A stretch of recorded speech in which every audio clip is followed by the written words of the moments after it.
طلب کرتا رہوں گا۔ اور اس کے بعد وہ الگ رہنے لگے۔ وہ چھوٹی سی عمر کے ہی تھے، یعنی 16 سال کے ہوں گے کہ انہوں نے پھر اللہ میاں نے تو ان کو ہدایت دے ہی رہا تھا، اور وہ دین ان کا جو تھا وہ ہدایت کا دین تھا جس میں ایک اللہ کی عبادت تھی۔ تو انہوں نے پھر لوگوں کو کہنا شروع کیا۔ ایک دفعہ تو انہوں نے بازار میں سر عام چیخ چیخ کے کہنا شروع کر دیا کہ بھائی تم لوگ بتوں کی پوجا نہیں کرو، یہ کچھ نہیں کر سکتے تمہارے لیے، ایک اللہ کی جو ہے وہ عبادت کرو۔ تو پھر بھی کسی نے نہیں سنا۔ اس کے بعد انہوں نے پھر زور سے کہا کہ میں تم لوگوں کے یہ بت جو ہیں یہ توڑ ڈالوں گا ایک دن۔ تو لوگوں نے ان کی کسی بات پہ کوئی دھیان نہیں دیا۔ اس کے بعد ان کا ایک تہوار ہوتا ہے جسے وہ ہر سال منایا کرتے تھے، چاہے آپ اسے عید کہہ لیں یا کسی بھی قسم کا میلہ یا تہوار جو بھی کہہ لیں۔ تہوار اوکیزن ہوتا ہے، جیسے ہم عید مناتے ہیں اسی طرح اس کو تہوار کہا جاتا ہے اس کو۔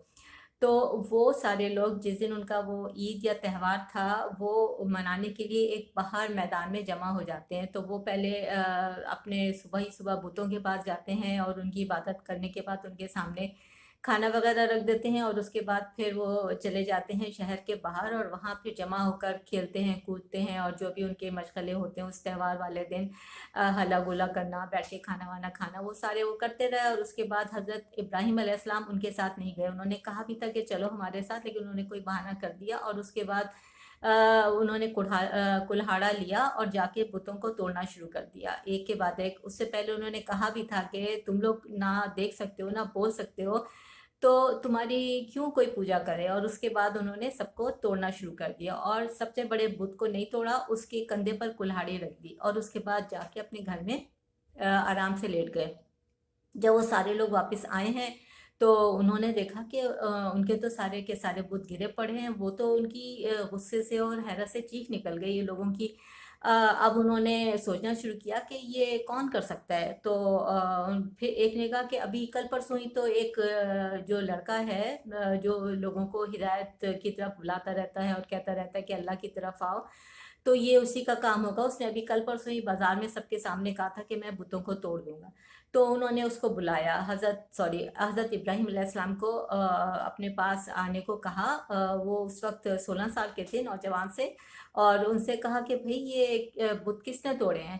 تو حضرت ابراہیم ڈرے نہیں، کیونکہ وہ سارے طاقتور تھے، غصے میں تھے، لیکن حضرت ابراہیم پھر بھی نہیں ڈرے ان سے۔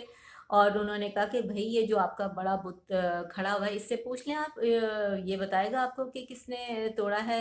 تو وہ کہنے لگے بھئی تمہیں پتا تو ہے کہ یہ بول نہیں سکتا، ہمارا بھگوان یا خدا یا جو بھی ہے یہ بات نہیں کر سکتا۔ تو انہوں نے کہا کہ جب آپ کا خدا بات ہی نہیں کر سکتا تو پھر آپ اسے کیوں اپنا خدا مانتے ہیں یا دیوتا مانتے ہیں، اس کی کیوں پوجا کرتے ہیں جب اس میں اتنی طاقت بھی نہیں ہے، اور یہ اپنے باقی کے ساتھیوں کو بچا بھی نہیں سکا۔ جو چھوٹے بت تھے جب وہ ٹوٹ رہے تھے تو اس نے کیوں نہیں روکا جو بھی توڑا تھا، یا ان کی مدد کیوں نہیں کی۔ تو وہ سارے کے سارے لاجواب تو ہو گئی، لیکن اس کے باوجود جو ہے ان کے دلوں پر، کیونکہ اللہ میاں نے مہر لگائی ہوئی تھی، وہ ماننے کے باوجود جو ہے انہوں نے کچھ کہا نہیں۔ لیکن اس کے بعد سارے کے سارے مل بیٹھ کے سوچنے لگے کہ اب کیونکہ اس نے ہمارے بتوں کو توڑا ہے ابراہیم نے، تو ہم اس کو سزا دیں گے۔ سزا کے طور پر انہوں نے سوچا کہ ہم اس لڑکے کو آگ میں جلا ڈالیں گے، اور اس کے لیے ان لوگوں نے لکڑیاں جمع کرنی شروع کر دی، اور باہر میدان میں انہوں نے پہلے تو اس میدان کو چاروں طرف سے گھیر لیا سارے بڑے بڑے پتھر رکھنے کے بعد، اور اس میں اتنی ساری لکڑیاں جمع کی، ہر کوئی جو ہے جوش میں جا رہا اور لکڑیاں لے لے کر آ رہا، اور لکڑیاں جمع کر کے، اور اس میں اتنی ساری آگ انہوں نے بھڑکائی ہے، اتنی آگ کہ اس کے شعلے آسمان تک باتیں کر رہے تھے، اتنا کہ اوپر سے کسی پرندے کے گزرنے کی جگہ بھی نہیں بچی تھی۔ اور اس کے بعد انہوں نے حضرت ابراہیم کو جلانا تھا نا، لیکن اس سے پہلے کیا ہوا کہ حضرت جبرائیل علیہ السلام جو ہے وہ ان کے سامنے آئے اور ان سے کہا کہ اگر آپ نے کو میری کوئی مدد چاہیے تو بتائیں۔ تو انہوں نے منع کر دیا۔ اور اس کے بعد کچھ روایت یہ ہوتی ہیں کہ جو ایک بات چلی آ رہی ہوتی ہے، اور یہ حقیقت ہو بھی سکتی ہے اور حقیقت نہیں بھی ہو سکتی۔ تو ان سے وہ بادل کا ایک فرشتہ آیا اور اس نے کہا کہ اگر آپ کہیں تو میں بادل برساؤں اور اس آگ کو میں ٹھنڈا کر دوں۔ تو انہوں نے کہا نہیں، میرا خدا ہے وہی کرے گا جو کرے گا۔ اور اس وقت جو ہے وہ دعا مانگ رہے تھے، حسبنا اللہ و نعم الوکیل، یعنی اے اللہ تو ہی میرے لیے کافی ہے، اور اللہ مجھے کبھی کسی مصیبت میں تنہا نہیں چھوڑتا، مجھے لیٹ ڈاؤن نہیں ہونے دیتا۔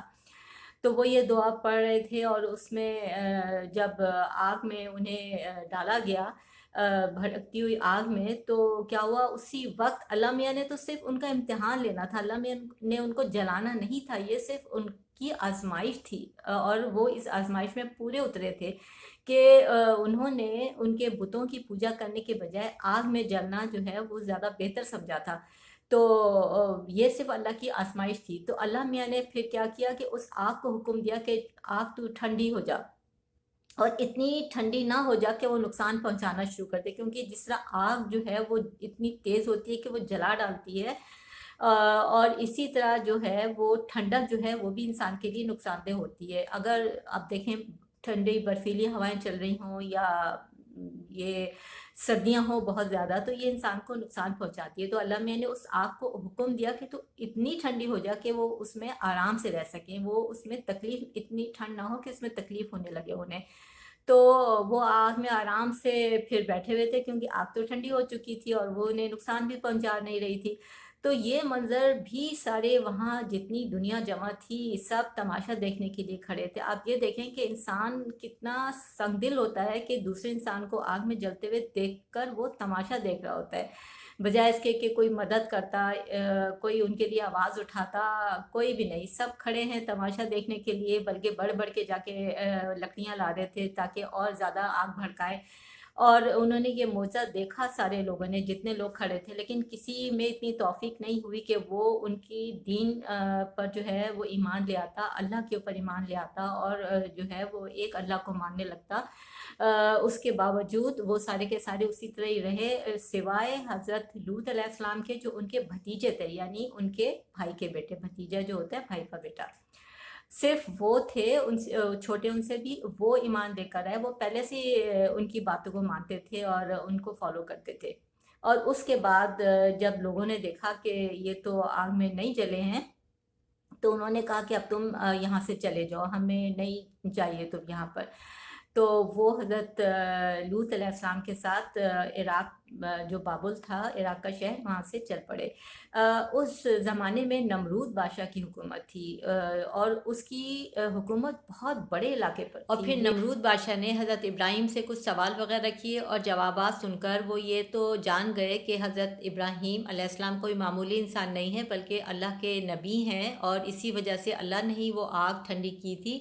اس کے باوجود نمرود ان کے دین پر ایمان نہیں لایا، بلکہ انہیں کہا کہ آپ ہمارے علاقے سے چلے جائیں۔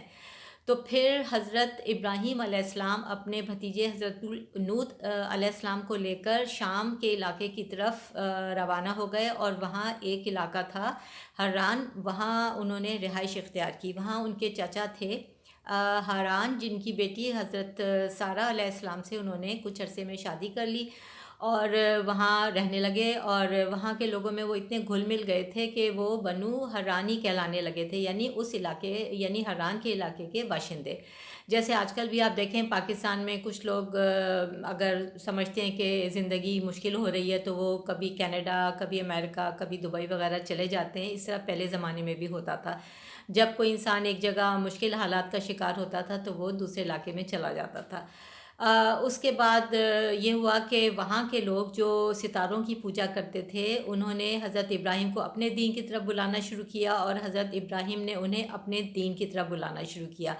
اب دونوں ایک دوسرے کی بات جو ہے وہ ابھی کسی طرف نہیں لے کر گئے تھے، یعنی نہ انہوں نے ان کا دین اختیار کیا نہ حضرت ابراہیم نے، لیکن وہ کیونکہ بہت زیادہ تھے، میجورٹی کہہ لیں یا اکثریت کہہ لیں، تو اب حضرت ابراہیم کو تھوڑی مصلحت سے کام لینا تھا۔ وہ ان کے ساتھ ایک دن یعنی وہ لوگ تو کیونکہ ستاروں کی اور چاند کی پوجا کرتے تھے رات کے وقت، تو وہ رات کے وقت ایک دن ان کے ساتھ گئے تاکہ وہ دیکھیں کہ یہ کس طرح پوجا کرتے ہیں ستاروں کی۔ جب ایک چمکتا ہوا ستارہ طلوع ہوا، یعنی آسمان پر ان کو دکھائی دیا، تو حضرت ابراہیم نے کہا ہاں بھائی یہ تو ہمارا خدا ہو سکتا ہے۔ وہ صرف ان کے ساتھ جو ہیں تھوڑا بات چیت بڑھا رہے تھے، اور ان کو اپنے دلائل دے کر یہ ثابت کرنا چاہ رہے تھے کہ یہ خدا نہیں ہو سکتے۔ تو انہوں نے بات کو اس طرح شروع کی کہ ہاں یہ تو چمکتا ہوا اتنا ستارہ ہے، یہ ضرور ہمارا خدا ہو سکتا ہے۔ لیکن اس کے بعد جیسے جیسے وقت گزرا اور وہ تو پھر ظاہر ہے دکھنا بند ہو گیا۔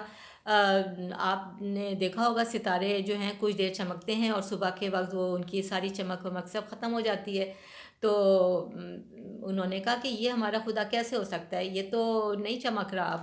اس کے بعد اگلی رات کو پھر سب گئے شام کے وقت یعنی، تو انہوں نے چاند کو چمکتے دیکھا تو انہوں نے کہا ہاں یہ اتنا زیادہ چمکدار چاند جو ہے یہ ہم لوگوں کا خدا ہو سکتا ہے۔ اور اس کے بعد جب تک صبح ہوئی ہے اس کے بعد چاند بھی غروب ہو گیا، یعنی اس کی چمک دمک سب ختم ہو گئی۔ تو انہوں نے ان لوگوں کے سامنے کہا ارے یہ ہمارا خدا کیسے ہو سکتا ہے، یہ تو اب نہیں چمک رہا، اور کوئی ایسی چیز جس میں کوئی طاقت نہ ہو وہ اس کو میں خدا کیسے مان سکتا ہوں۔ پھر انہوں نے کہا چلو ہم دن کے وقت چلتے ہیں۔ دن میں وہ لوگ باہر نکلے صبح ہی صبح، اور جب سورج طلوع ہوا ہے یعنی سورج ظاہر ہوا ہے تو انہوں نے کہا ہاں یہ کتنا چمکدار کتنا طاقتور لگ رہا ہے، اور اس میں کتنی آگ اور کتنی روشنی ہے، یہ ہمارا خدا ہو سکتا ہے۔ اور جب شام ہوئی ہے اور سورج بھی غروب ہو گیا ہے، اس کی چمک دمک سب کچھ ختم ہو گیا، تو انہوں نے کہا نہیں یہ ہمارا خدا کیسے ہو سکتا ہے۔ تو اس طرح وہ ان لوگوں کو اپنی باتوں سے اپنے دلائل سے یہ بتانے کی کوشش کر رہے تھے کہ جس طرح وہ اپنے پہلے علاقے جہاں وہ پیدا ہوئے تھے بابل میں، وہاں سب کو یہ بتانے کی کوشش کرتے تھے کہ بت ہمارے خدا نہیں ہو سکتے، اسی طرح وہ یہاں پر سب کو یہ بتانے کی کوشش کر رہے تھے کہ یہ ستارے یا سورج یا چاند جو کچھ دیر تو چمکتے ہیں اور اس کے بعد غروب ہو جاتے ہیں، ہمارے خدا نہیں ہو سکتے۔ لیکن ان میں سے کوئی ایک بھی ہدایت لے کر نہیں آئے سوائے ان کی بیوی بی بی سارہ کے۔ اور حضرت لوط تو پہلے سے ہی ان کے دین جو تھے اس کو فالو کرتے تھے۔ اس کے بعد جب انہوں نے دیکھا کہ کوئی ایک بھی جو ہے وہ ان کے دین کو فالو نہیں کر رہا، تو انہوں نے پھر وہاں سے سوچا کہ اب میں اس علاقے کو بھی چھوڑ دوں، ہو سکتا ہے کوئی اور علاقہ ایسا ہو جہاں کے لوگ میری بات کو سنیں اور میرے دین کو اختیار کریں۔ تو وہ پھر وہاں سے حضرت بی بی سارہ کو لے کر اور حضرت لوط کو لے کر مصر کی طرف روانہ ہوئے۔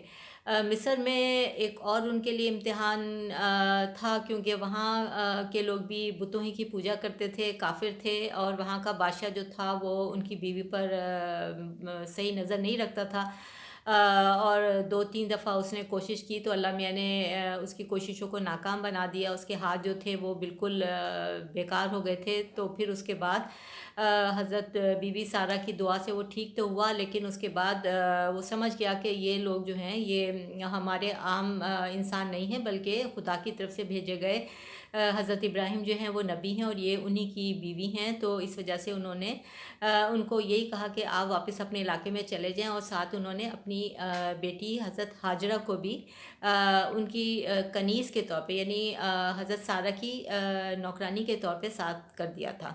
اب وہ سب دوبارہ سے اسی علاقے میں آ گئے، شام کے علاقے میں، جران میں، اور وہاں دوبارہ سے انہوں نے پھر اپنے دین کو پھیلانا شروع کیا۔ ان کے پاس مال و دولت بھی آ گئے، ظاہر ہے وہ کچھ کرتے ہوں گے بزنس وغیرہ جس کی وجہ سے وہ امیر انسان ہو گئے تھے، اور وہ مہمان نواز بھی تھے، لوگوں کی مدد کرتے تھے، اور لوگوں کے ساتھ وہ بہت اچھی طرح رہتے تھے وہاں پر۔ انہوں نے ستاروں کا جو تھا ان کی پوجا شروع نہیں کی تھی، لیکن ان کا جو مذہب تھا ایک خدا پر ایمان، اس پر بھی لوگوں نے کوئی ایک بھی ایمان نہیں لایا تھا۔ اس کے بعد یہ ہوا کہ کافی اب ان کی عمر ہو چکی تھی، تو حضرت بی بی سارہ نے ان کی شادی اپنی جو نوکرانی تھی حضرت ہاجرہ علیہ السلام ان کے ساتھ کرا دی، اور ان کے ایک بیٹا پیدا ہوا جس کا نام انہوں نے حضرت اسماعیل علیہ السلام رکھا۔ پھر اللہ تعالیٰ نے انہیں یہ کہا کہ اپنے بیوی بچے کو جو ابھی اتنا چھوٹا تھا، دودھ پیتا بچہ تھا، کہیں دور ویرانے میں چھوڑا۔ تو وہ اپنی بیوی حضرت ہاجرہ علیہ السلام اور اپنے بیٹے حضرت اسماعیل علیہ السلام کو لے کر نکلے باہر، اور مکہ کے ایک ویران علاقے میں چھوڑ کر واپس جانے لگے۔ تو اس وقت حضرت ہاجرہ نے کہا کہ یہ آپ مجھے اور اتنے چھوٹے سے معصوم بچے کو اس نے ویرانے میں جہاں نہ کوئی پانی ہے نہ کوئی گھاس پھوس، کوئی نباتات جس کو کہ گھاس پھوس اور یہ چیزیں کہتے ہیں، کوئی پھل وغیرہ کے درخت یا کچھ بھی نہیں تھا، یہاں تو صرف ایک پہاڑ ہیں، ویران ہے، اور آپ ہمیں یہاں کیسے چھوڑ کر جا سکتے ہیں؟ تو انہوں نے کوئی جواب نہیں دیا، انہوں نے دوبارہ اور چل پڑے، انہوں نے دوبارہ پوچھا، انہوں نے کوئی جواب نہیں دیا۔ تیسری دفعہ انہوں نے کہا کیا اللہ تعالیٰ نے آپ کو حکم دیا ہے؟ تو انہوں نے کہا ہاں جی۔ تو اس کے بعد وہ چلے گئے، حضرت بی بی حاجرہ نے کہا ٹھیک ہے پھر جو اللہ چاہتا ہے پھر تو میں بالکل یہ بات مانتی ہوں. تو اور وہ وہاں اپنے چھوٹے سے بچے کے ساتھ اس ویران علاقے میں رہنے لگی. ان کا جو جو تھوڑا بہت کھانا اور پانی ان کے ساتھ تھا وہ تو ایک آدھ دن میں ہی ختم ہو گیا تھا. اور اس کے بعد وہ اپنے بچے کا رونا بلکنا نہیں دیکھ سکتی تھی. چھوٹا سا جو حضرت اسماعیل علیہ السلام تھے ان کو ایک جگہ لٹا کر، اور وہ ایک پہاڑ تھا وہاں پر صفا، اور وہاں ایک اور اس کے قریبی تھا مروہ.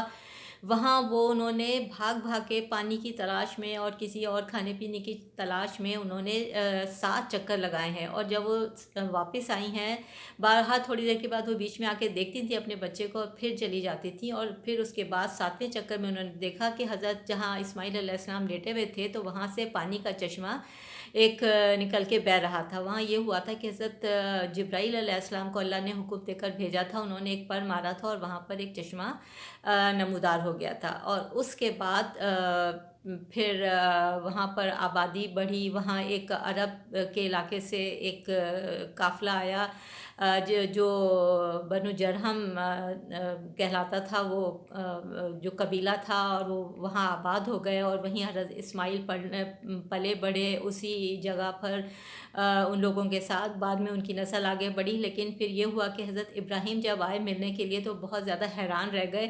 اور پھر ایک دفعہ جب وہ آئے تو وہاں راستے میں تھے ابھی مکہ کے علاقے میں کہ حضرت ابراہیم علیہ السلام نے ایک خواب دیکھا تھا کہ وہ اپنے بیٹے حضرت اسماعیل علیہ السلام کو ذبح کر رہے ہیں. تو وہ سمجھ گئے کہ اللہ تعالیٰ کی طرف سے انہیں یہ پھر ایک آزمائش ان کے اوپر ڈالی گئی ہے.